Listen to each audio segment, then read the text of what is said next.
আল্লাযীনা ইউমিনুনা বিল গায়বি, সফল কাম ওই হবে রে, তার এক নম্বরে গুণ হবে সে অদৃশ্যের উপরে বিশ্বাস করবে।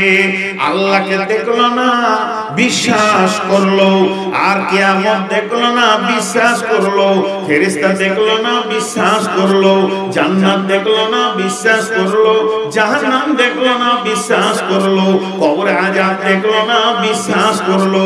এমন কিছু জিনিস রয়েছে যেগুলো কোনোদিন দেখতে পাবো না, আর কোনোদিন দেখা সম্ভব নয় এই পৃথিবীর হায়াতের জিন্দেগিতে। এগুলোকে বিশ্বাস করে নিতে হবে, একদম চোখে দেখার মতো বিশ্বাস করতে হবে। তো আমার আল্লাহ বলছেন আল্লাযীনা ইউমিনুনা বিল গায়বি, যারা গায়বের উপরে বিশ্বাস রেখেছে। আল্লাহ তাবারাক ওয়া তাআলা সূরা তাবারাকাল্লাযীর মধ্যে বলছেন ইন্নাল্লাযীনা ইয়াখশাউনা রাব্বাহুম বিল গায়বি লাহুম মাগফিরাতুন ওয়া আজরুন কাবীর। যে লোকেরা তার রবকে না দেখে ভয় করেছে, রবের ভয়ে থরথর করে করছে, কিন্তু রবকে দেখতে পেয়েছে না, তার কত বড় ঈমান! রবের ভয়ে সে হারাম খেছে না, কিন্তু রবকে দেখতে পেয়েছে না, দাড়ি মারছে না, কিন্তু রবকে দেখতে পেয়েছে না, গভীর রাত্রিতে শীতের রাতে থরথর করে কেঁপে উজু করে ফজরের নামাজে সাজদাতে পড়ে আছে, কিন্তু রবকে দেখতে পেয়েছে না। ইন্নাল্লাযীনা ইয়াখশাউনা রাব্বাহুম বিল গায়বি লাহুম মাগফিরাতুন ওয়া আজরুন কাবীর। এদের জন্য রয়েছে ক্ষমা এবং এদের জন্য রয়েছে অনেক বড় বদলা, যাজা রয়েছে, এদেরকে প্রতিদান দেওয়া হবে।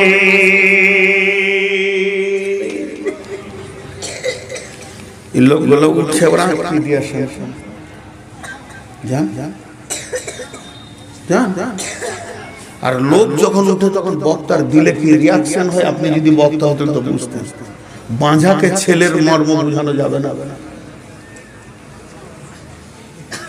তাফসীরের এতটুকু ত্রুটি করছি না, আশা করি আমার ওস্তাদ আছে। আমি আজকে জালসা করিনি, বরং ওস্তাদকে সবক শোনাচ্ছি, তারপরও মানুষ উঠছে। কারণ 12টার পর কেউ থাকবে না। ওরা নিয়ত করছে, যে চেয়ার বলছে তুই থাক আর তোর বাপ থাক রে, আর তুই ওই মিকাইলকে নিয়ে থাকবে। যে চেয়ার বলতে বলতে তোকে হুঁশ আছে? 12টা ক্রস হয়ে সালা আজকে ডেট কত? খালি জুতা মারা লয় বলে ওদিকে পালিয়ে গেছে, নাহলে আমাকে জুতা মারত। কি নসিব কপালে এনেছিলাম।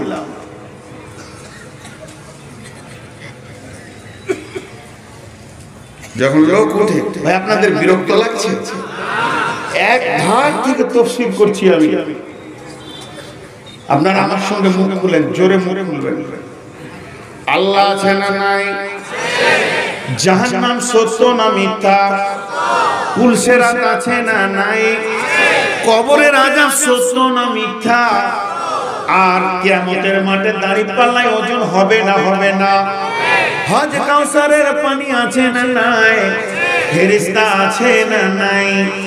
আপনার আমার আমলনামা লিখা হচ্ছে না হচ্ছে না? আলহামদুলিল্লাহ, সবগুলি সঠিক উত্তর দিয়েছেন। যতগুলি বসে আছেন ভাই রে, আল্লাহর ভয়ে বসে আছেন। আপনারা একবার বলেন, আমি যদি 10 মিনিট নিজের ফ্যামিলির গল্প শুরু করে দিই, একটা লোক থাকবে না, পালিয়ে যাবে। শুধু যারা আছে তার রবের মহব্বতে আছে, রবের কোরআনের তাফসীরে বসে আছে।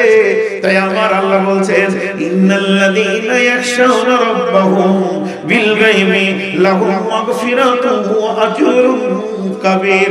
সব থেকে বড় উপহারের নামটা আপনারা বলেন। সব থেকে বড় উপহার কি? মরার পরে জোরে বলেন। তার থেকে বড়? তার থেকে বড়? হ্যাঁ, তার থেকে বড় আল্লাহ। পৃথিবীর সব থেকে বড় নিয়ামত আল্লাহ, আখিরাতের সব থেকে বড় নিয়ামত আল্লাহ। জান্নাতে গিয়েও মানুষকে ভালো ভালো লাগবে না। জান্নাতীরা মুখ খুলে বলে ফেলবেন। কেমন কেমন করে বলবেন? হাদিসের মধ্যে আছে, ওই তোমাদের ক্যামেরা কি হচ্ছে? কি আরে ডান্ডা নিয়ে আসবে, বুড়া মানুষ লাঠি নিয়ে জলসা করবে, ফটাস করে এদের মাথায় মারবো। তাহলে বললো যে কোন মানুষ জান্নাতে চলে যাবে, জান্নাতের ফল ফ্রুট খাওয়া, জান্নাতের আপনার কিনা সারাবান তাহুরা, সেখানে থাকবে কুলকুল করে নদী, জান্নাতের সমস্ত নিয়ামত কমপ্লিটলি পেয়ে যাবে, কোনোটা বাদ যাবে না।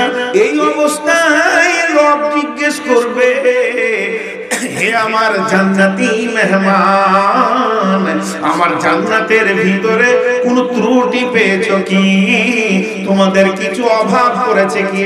এত সুখের ভিতরে জান্নাতীরা রবকে বলবেন, ও আমাদের রব, ওরে আমাদের মাবুদ, যাকে জীবনে দেখলাম না, শীতের রাত্রিতে মসজিদে গিয়ে উপর হয়ে পড়েছি, যাকে চোখে দেখলাম না, দাড়ি ওজন করেছি তার ভয় করেছে, যাকে চোখে দেখলাম না, পরের জমিতে মাল চুরি করিনি, যাকে চোখে দেখলাম না, এত ভয় করে করে চললাম, জান্নাতে সব পেলাম, সে রবের দিদার বাকি রয়েছে।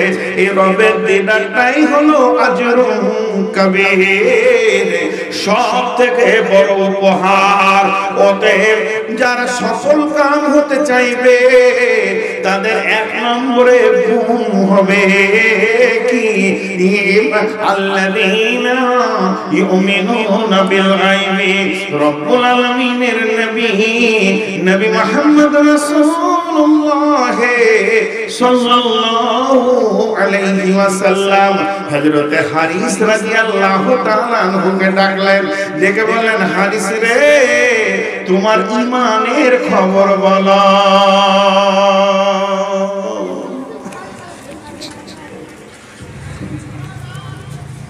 আলা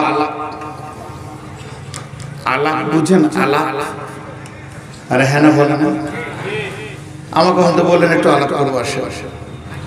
আপনার বাড়ি, আপনার ঠিকানা, গ্রাম, বর্ধমানে কি চাষ বেশি হয়? চাষিদের আলাপ চলে যখন ফোনে দেখবে, বাইরে পানি নাই, সব শুকিয়ে গেল, ফসল ভালো হচ্ছে না।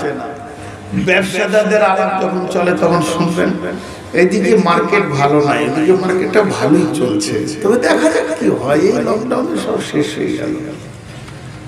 পড়াশোনার আলাপ যখন করে শুনবেন, তুই কোন কলেজে ভর্তি হলি, ওখানে ফিজিক্সের বিষয়টা খুব ভালো নয়, আমি এটা নিয়ে মালদা চলে গেলাম।